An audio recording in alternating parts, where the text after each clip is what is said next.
just go for it. I think that's kind of been the topic that we've talked about is don't overthink it. Don't doubt yourself. Just go for it. It almost sounds like a Nike slogan. Welcome to the Collective Mic, the podcast where women leaders get loud about what really matters.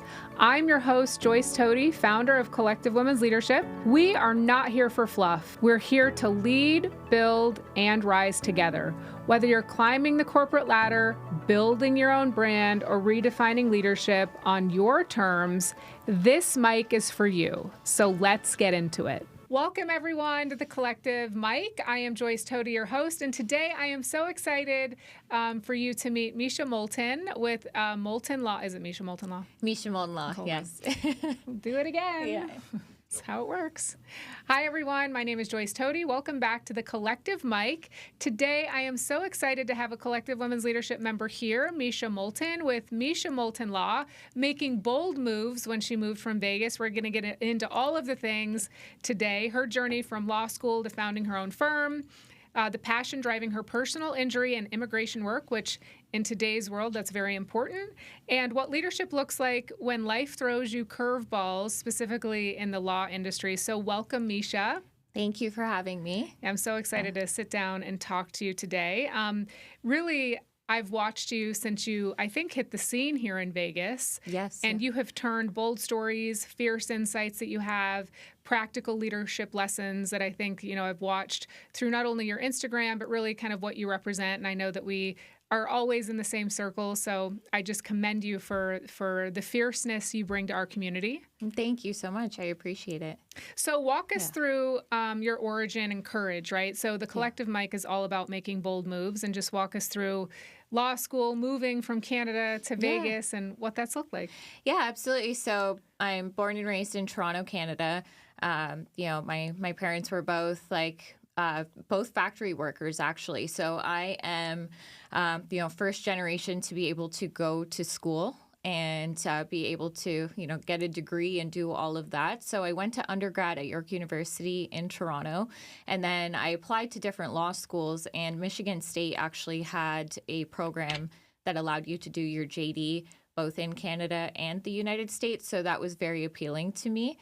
So that's where I ended up going. Packed up my bags, basically anything that could fit in a car, moved to Michigan, spent about 3 years there, and then graduated from Michigan State. And then once I was done with law school, it was kind of one of those things where I could have gone back home, or I could have stayed in Michigan. I could have just really gone anywhere. I was just really tired of the snow, to be honest.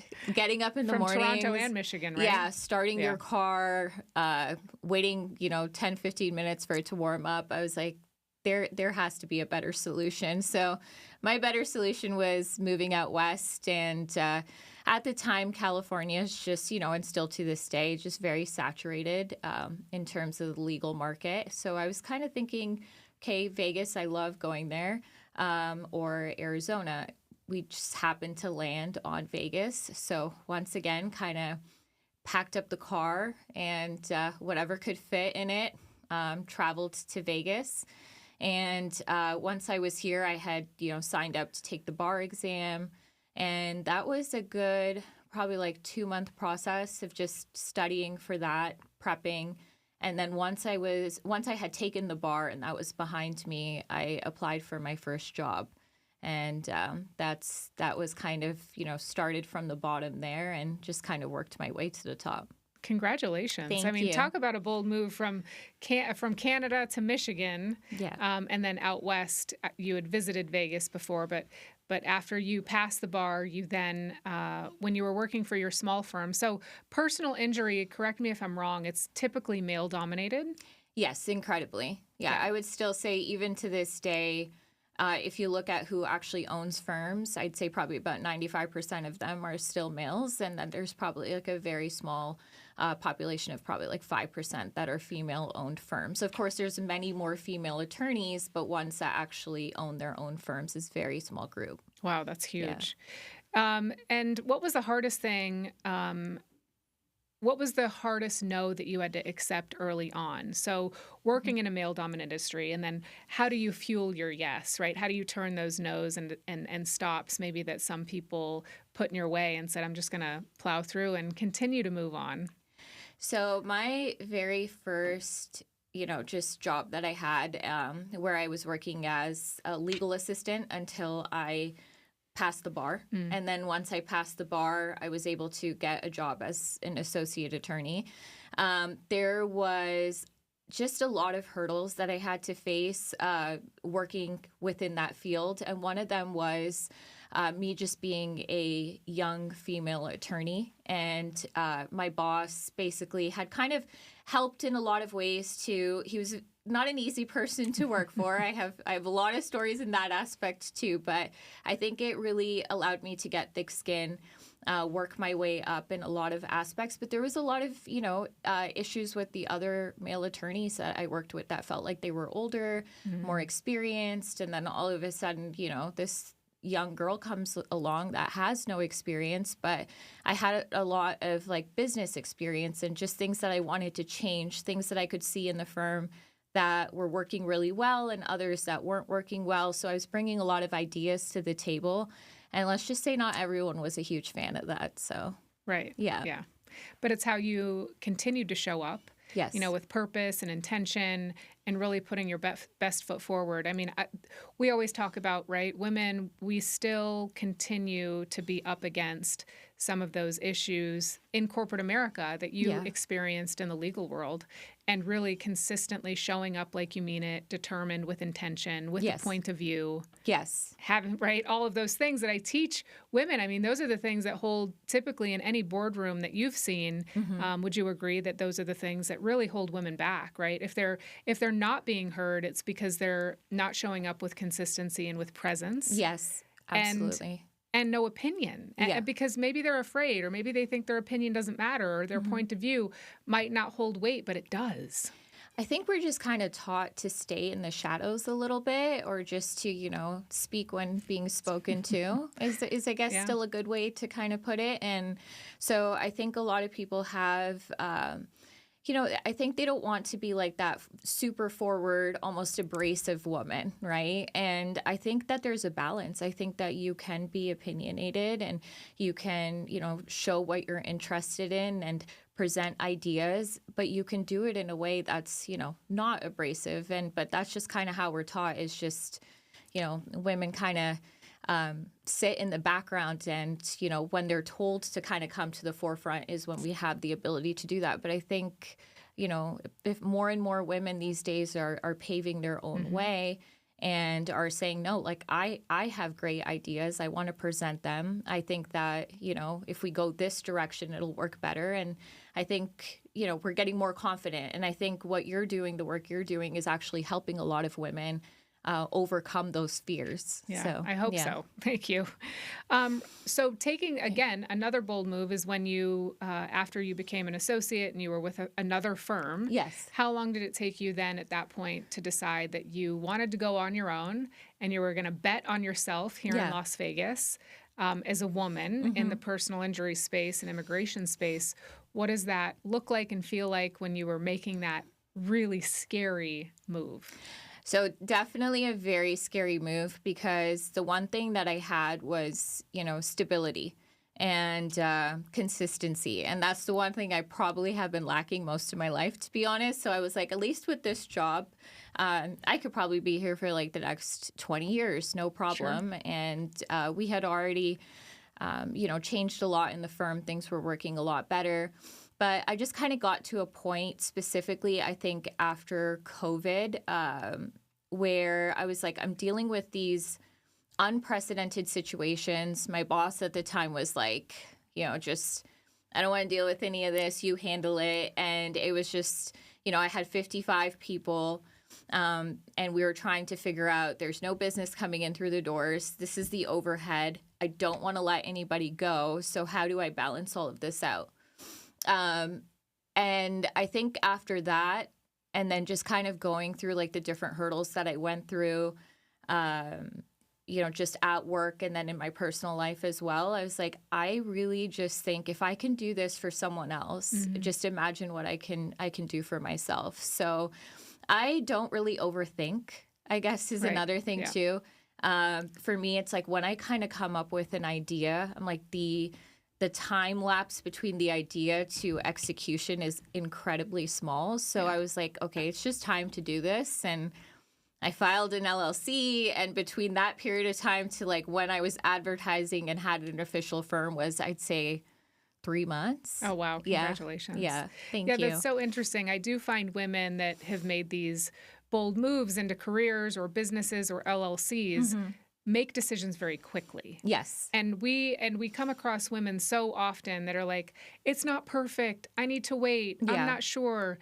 All of those things. And that just takes time away from you. And I'm very similar in terms of that. Like I rip the Band-Aid off and we go. Yeah. And my team sometimes is like, oh, wait, can we think about this? I said, no, like, here's what it is. We have to move forward because the momentum is so important, especially if there's something in your head that you just want to do and want to go forward with. Exactly. And we'll think, just as humans, we'll think, of 100 different ideas of why we shouldn't do it, talk ourselves out of it. And I think that I'm very much one of those people that's like, okay, even if this doesn't work out for some reason, you pivot and Always. You figure it out. The power of the pivot. Yeah, exactly. Yep. But the worst thing that could happen is me just not even trying it at all. Absolutely. Yeah. Yep. I think the same exact thing. So running a law firm with heart, what I love, how long has your firm been around now? 4 years. Congratulations. Thank you.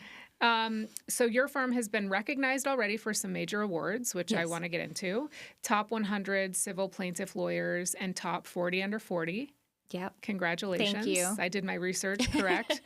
What does this kind of recognition mean to you personally and professionally? Because you're only 4 years old. Yeah. And you're making very big impacts in our community. I think the awards mean a lot to people who may be looking to hire you. I think it just kind of puts you on this, in this aspect of like, okay, this is someone who's, experienced and being recognized for their experience and their work.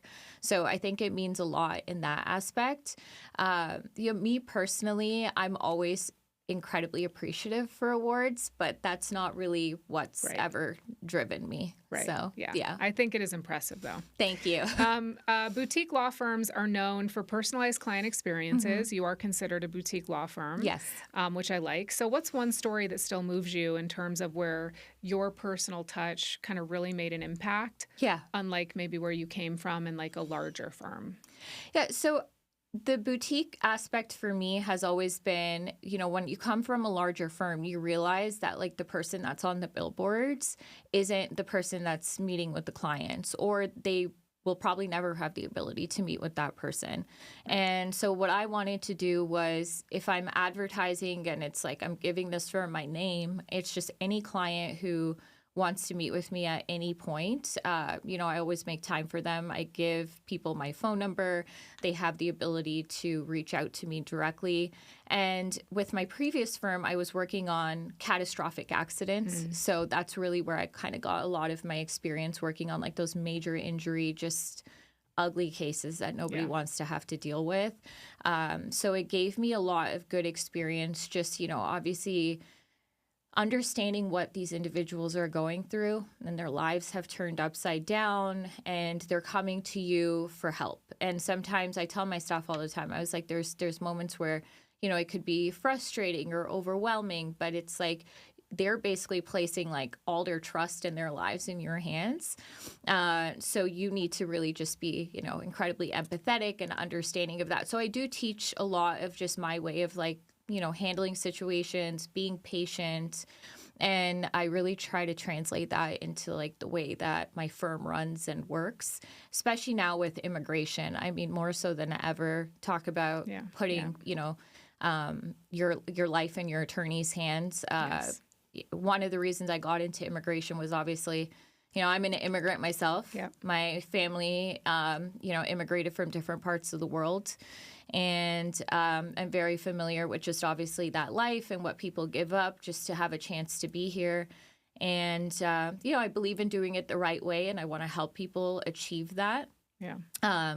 So I think that that also has just been like a really big part of, building that side of my practice too. Yeah. No, I think it's great. And we've just started to see the transition with you coming from personal injury now to immigration. So I think that's important. Building a small boutique firm, being the one that's at the helm, your name is on it. Yeah. You are the woman that they are meeting and hiring, right? Yes. Not just your firm. But how do you build a team that reflects your values? Yes. Because you just said so many things like in the opening, right? So you're an immigrant yourself. Your family has come from all over the world. You were an immigrant law student in Michigan. Yeah. So you and you've taken a lot of chances and you put in the work. Yeah. And that probably has to reflect in the team that you're bringing on. Yes. So especially in terms of like compassion in the middle of legal battles. Yeah. How do you bring those values to life in your firm? So, the funny thing is I always tell everyone I don't hire based on experience. So I think if you talk to most attorneys in town, they're going to probably tell you like, listen, I'm looking for someone who's experienced, someone who knows the legal field, and they'll hire people from other law firms. I actually like to do the exact opposite, and this is what's worked for me. I like to hire someone with no experience and really mold them. I hire really based on personality, honestly, to be honest. It's just like I look at the individual, I see the culture that I have right now, and I try to see if this individual's like personality would mesh really well with what I have going on. And because the reason I feel like I can teach everybody personal injury, I can teach you immigration, I can spend the time to train you. And what's even better is you don't have, some of the negative habits that you would maybe have from another place where they're like, oh, well, I used to do it this way. I'm like, well, that's great, but we're going to do it this way now. Yeah, right. But the one thing I can't teach to people is, just discipline, that hustle, the things that are just ingrained in you. I've always said, I feel like you either have them or you don't. So that's what I look. So I look for people that have that. And then I teach them everything else. And I think it's so refreshing to hear that, especially for young emergent leaders. There's so many young emergent leaders who may want this dream job. And they think in any industry, what I find is they don't want to apply for it because they don't come with this tenure and a resume that might resonate with someone who's in a hiring decision. Yes. And the messaging I'm always trying to teach kind of even women who are trying to pivot out of their career, maybe they're ready for the next entrepreneurial moment or want to do something else, or even emergent leaders who are just coming up, just apply. Yeah. Exactly. Apply and write a personalized note. Connect with them on LinkedIn. Make sure they know who you are. Send them a DM. There are so many ways you can get a hold of people. Yes, and absolutely. Make yourself known. Yeah. And if you don't have the tenure, to your point, most of us, you're right. We cannot hire grit and determination. We cannot hire values. We cannot hire work ethic. No. And those are the things all of us right now in leadership roles or decision-making power really want on our team. Yes. And we don't want this narrative of what's happening online, like there's a hack and you don't have to work that hard and let's have a soft life. Yeah, exactly. I mean, this is insane. It's getting a little ridiculous because this generation coming up doesn't realize, like, if you want to be in the top 1%, you got to grit and grind. Right? No. That's it. Absolutely. I saw this, like, TikTok, I think it was like a month ago, of like this woman where it was like, I can't believe women fought for the right to work. Like, I don't want to have to go to work. And I was like, I think I would do well sitting at home for, I don't know, 3 days. Maybe I could round it up to a week. Yeah, maybe. Maybe. No way. But then I'm like, okay, then what do I do? Like, there's only so many times I can go get my hair blow dried or go to Pilates. So, it's so ridiculous. So it's, I think that there's like previous generations just had like that work ethic. For me, it's like I just saw my parents work, 16, 18-hour days. And in a lot of ways, we probably missed a lot of time with them because we were those kids that necessarily didn't have like their parents at like school presentations and stuff. But you get older and you realize, your parents are just growing up with you. That's right. And they're like going through life the very first time too. And they were young, so I think that when you kind of start taking all of those things into perspective, but I want people that have that same mindset that I do.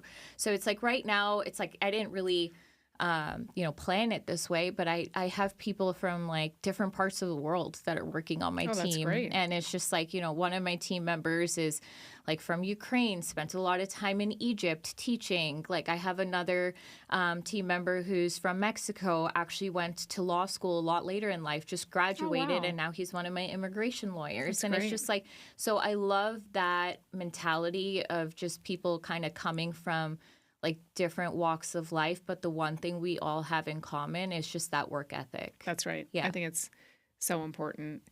Leadership, influence, and community. So you're not just a lawyer. What I love is that you do take time to build community. Yeah. You're definitely a community builder within your own brand and organization, also out. So is there a product or initiative that you've been most proud of that has nothing to do with the courtroom?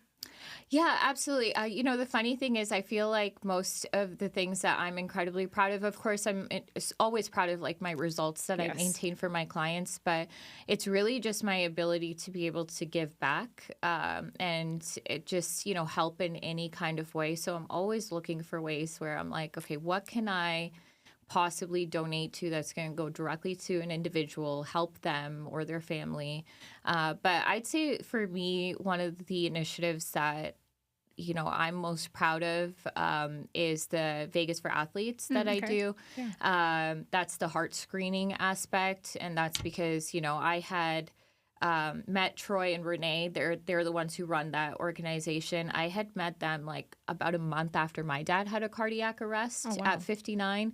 And so it was like very sudden, no known health issues. And then, in walk these people into my office and they're like, hey, we're trying to offer free heart screenings and trying to detect possible heart issues that student athletes may not know about, and it's like an ongoing issue. And I started looking into it. I was like, this is just one of those weird, moments where it's just like I just had one of like the closest people to me pass away, but like, and my dad is like a lot of where I get my giving personality from. So I was like, how do I remember him? Mm-hmm. And then I was introduced to Vegas for Athletes. And so I think that to me is just kind of special in that aspect. But I've done a lot of work with like kids and women and different aspects. And I think it all just, makes a huge difference. We recently just did Christmas wish lists for foster kids. And just,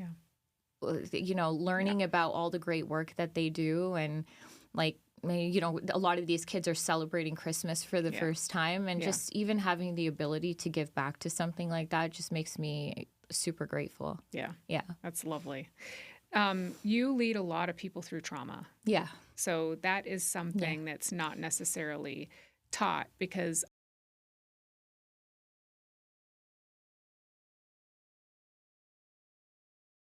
I think what a lot of people don't get, and I constantly bring up on my podcast, is two professions that don't teach you anything about business. They teach you about your craft, which is law and medical. Yes. So I when I went to school, when I went back to get my MBA later in life, I was actually in graduate business school with some attorneys, and I was shocked. Yeah. But what's fascinating is they don't teach you how to run the business side of things. They just teach you the law portion. Yes. And so what I want to get into now is were you self-taught? Did you have mentors? Because as a personal injury attorney with a boutique firm, you're leading families and individuals through a lot of trauma. Yeah. Whether it's legal or personal. Yeah. This requires a lot of emotional intelligence that you must have been born with or you learned along the way. So what is kind of that one strategy that you can maybe help the audience through in terms of when you're not necessarily taught things about emotional intelligence or a lot of trauma, kind of where does your sweet spot land in terms of how you keep like calm under this pressure?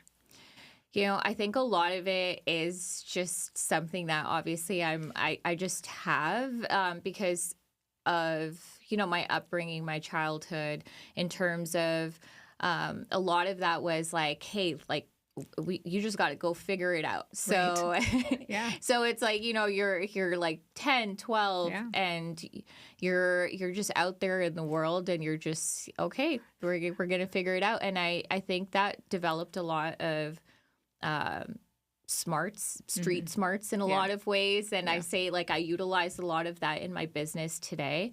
But I think also, my very first position that I worked, it was like a very like chaotic type of environment. So you had to like learn how to find that calm. Oh, okay. Within the chaos. Yeah. And like how to still like operate effectively within it. So I think it's like a mix of just obviously like my upbringing along with my experience. That's really helped a lot, but it's helped I think with lawyers, it's like I've noticed you're either great with the business side of things or you're a great lawyer. Okay. It's very rare to find someone who's both. Right. Yeah. So, and there will be some who say that they're good at both and maybe won't be, right? But I have no problem. I'm a very self-aware person. I am a great, I'm great at business. Okay. And then I understand the cases that I'm good at in terms of being a lawyer, and the ones that I'm not good at, I have no problem telling a client, like, listen, I'm bringing in support for this one because I want to be able to get you the best possible result. Yeah. And so I'm going to bring in, this trial lawyer, and they're going to be able to, present this, and we're going to split our fees, and it's nothing extra to you, but I want to make sure you've got like the absolute best team working on your case. Whereas like you go to some other attorneys and they're like, oh no, we do it all. Right. We do it all, and we do everything 110%. It's just, so I think, that's another aspect too, is just like that's, self-awareness, understanding like as much as you'd like to be good at everything, you're not, you can't. No way. And There's so no you way. understand your strengths and then the areas that you may be weak in. There's no issue, with getting that support and making sure that you get your clients the best possible result. And that's such a breath of fresh air. I had no idea that that attorneys would ever do that. Yeah. So I think it's great to hear that that not every attorney knows every single thing. Yeah. And it's okay in business as well, right? So we absolutely. That's collective women's leadership is very similar. So if someone wants to become an attorney or they're toying with going to law school, I'm not the one they need to talk to. Yeah. I'm going to say, call my friend Meesha. Yeah. And she's going to have this really great conversation with you because she's gone through it. Yes. Or I'm not a dentist, or I'm not right? So all of the things that are kind of past my scope, if you look at kind of the makeup of collective women's leadership and why it's all different industries, it's for that exact reason, because we don't know everything. No. And I think just, having the ability to say that out loud and actually, let people know, I think is also like a very strong suit that people struggle with right now. So, Absolutely. What does leadership presence look like for you, not just from the attorney side, but also in life? Because, we're big advocates for women showing up like they mean it. Yeah. And having presence when they walk in a room. Yeah. How did you learn that? Because you're always very sharply dressed, always look the part, always, looks like someone who's walking in and owning a room, right? But I feel like I always love to hear where women learned that. Yeah. Because usually the stories are great. I think for me, my, confidence just got a lot better probably within like the last 5 to 8 years or something like that. Like I would love to say like I've always been confident to a certain level, but I've had my insecurities just like anybody else, and you have your moments of self-doubt, but I think my moments of self-doubt I don't let them last. Right. Like it's just like one of those things where it's like if I'm doubting myself, I'm like, all right, we got to just brush it off and we just move on. Yeah. I also just, I grew up really fast and I have a lot of responsibilities. And so for me, it's like I don't have the option to fail. Right. I don't have the option to like sit back and just like take things easy. I'm like, I have my staff that I have to, that depend on me. I've got my 7-year-old daughter who depends on me. And then I also, after my dad passed, like I'm responsible for like my family in that aspect too. So I'm like, there's a lot, you kind of have, I think like when people have those responsibilities, some people get like burdened by them. For me, it really just like motivates me to just, kill it every single day. Cause I'm like, I'm not going to let myself ever down, and I'm not going to let all these people who are depending on me down. Right. Yeah. You use it as fuel. Yeah, exactly. Which I love that. Let's see, where do you see your influence in terms of your firm and even 5 years from now? So where do you see your influence really start impacting the community and who you are as kind of a law firm as well? I would love to see just more female attorneys open up law firms. I would love for that percentage that we were talking about at the beginning of this conversation to be, much more favor of women-owned law firms. Wow. And I think that if we can help kind of like pave it in that direction of just like, this is going to become like the new norm, then I would feel very accomplished in that aspect, that I feel like I've, done the right thing and influenced women to either go to school or get into some kind of, career that they are passionate about, but then also create their own businesses. And so I think that would be like a big thing for me, and especially having my own daughter, like it just, she sees my advertisements and she's just like gets so excited, and there's nothing more fulfilling to me than that. Yeah. I love that. Yeah. So. I mean, I couldn't agree with you more. I think there is this narrative online that we talked about earlier, right? This soft life, slow mornings. I don't get any of that. I can't do it. No. I'm up at 5. No. I have my black coffee. Yes. I'm in for the grind, commitment to myself, and growing the company and organization to help women come up with us. Yeah. And you're very similar in that. And what people need to realize is if you want that soft life, you're not going to have the finer things in the world. Yes, yeah. And what example are you setting? Yeah. I don't ever want to have to be in a situation where I'm 100% dependent on someone else. Never. No. Absolutely so for not. me, I think like the big thing is just like, if you meet someone and, you have the ability to build a life together, but it's just like that complete dependence on someone, I have yet to see that work out. Especially on the law side. It doesn't work. Yeah, no. You heard it first here. No. It doesn't work. Don't depend on anyone but yourself. Yeah. So it's, and listen, like I think also when we talk about a soft life, I think when people probably look at women like you and I think people are like, oh, well, she's like this like strong, independent woman, so she probably has to be like incredibly harsh in her personal life. Actually, the exact opposite. Yeah. I am incredibly soft. Yeah. I'm sure my boyfriend would probably attest to that, but it's just like I love just like, I have that like nurturing aspect of me, but for me, I just like, I've always just wanted to do it for myself. And if things ever didn't work out in any aspect of my life, I just know I got me. That's so, right. Yeah. Always. Yeah. I feel the same way in terms of scaling the company and the business but when I turn off, I'm able to really balance. So we're getting ready for a really great trip, but I'm able to go really, really hard and scale and show up for my clients and my team. Yeah. But then I'm also able to balance very nicely.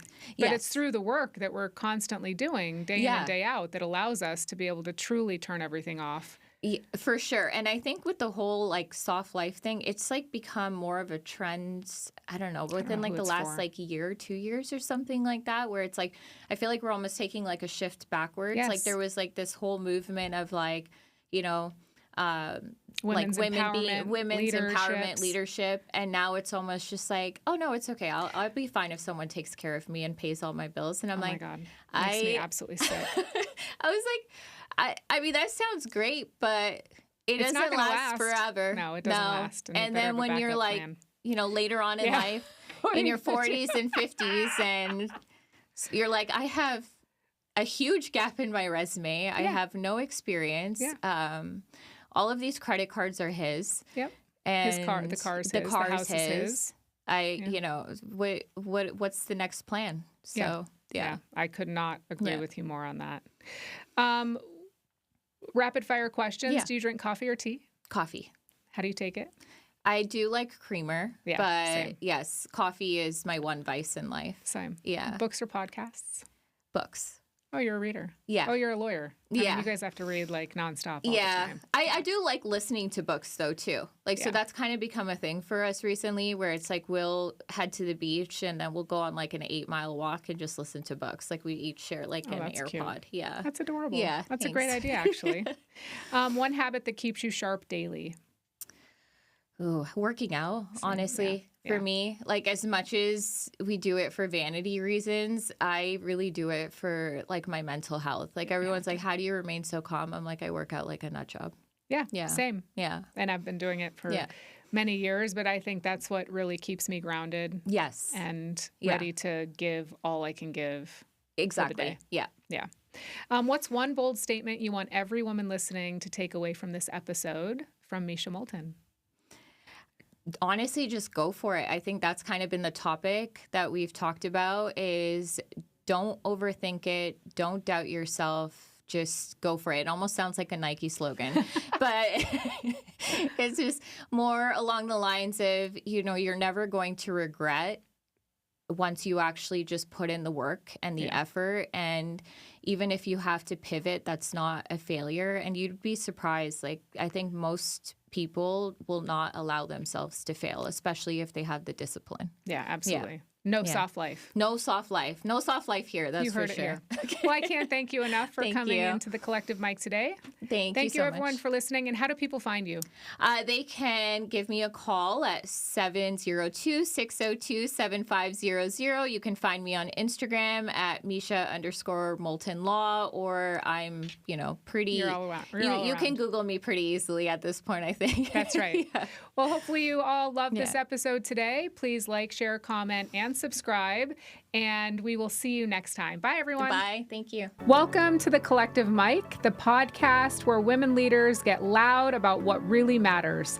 I'm your host, Joyce Tody, founder of Collective Women's Leadership. We are not here for fluff. We're here to lead, build, and rise together. Whether you're climbing the corporate ladder, building your own brand, or redefining leadership on your terms, this mic is for you.